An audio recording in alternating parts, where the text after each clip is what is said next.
احتضنت ياسمين الحمامات فعاليات الملتقى الوطني للاستثمار في القطاع الفلاحي الهادف إلى المساهمة في بحث المشاريع وتطوير الاستثمار في القطاع.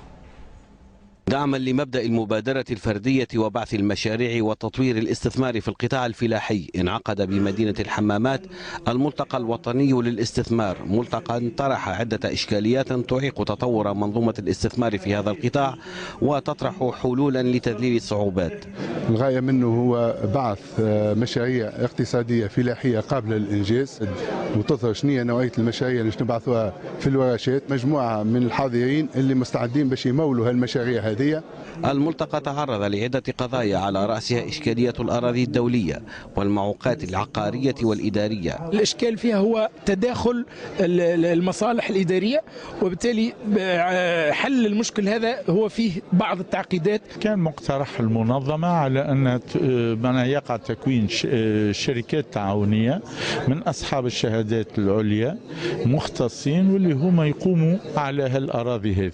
تبقى إشكالية التمويل إذا كان مشينا في قرار السيد رئيس الحكومة على أنها تسند للشباب هذوما قروض بدون معناها التمويل الذاتي، فهذه الإشكالية أصبحت محلولة. وقد تم التعرض إلى جديد مجلة الاستثمار وعرض نماذج لمشاريع.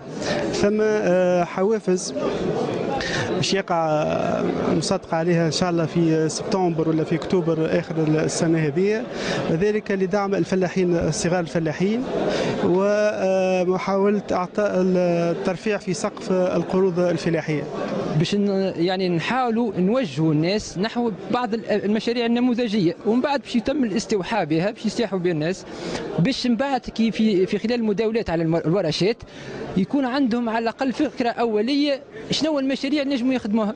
كما مثل اللقاء ايضا حلقه معرفيه للمستثمرين خاصه منهم الشباب لمزيد التمكن وكسب الخبره فيما يخص بعث المشاريع.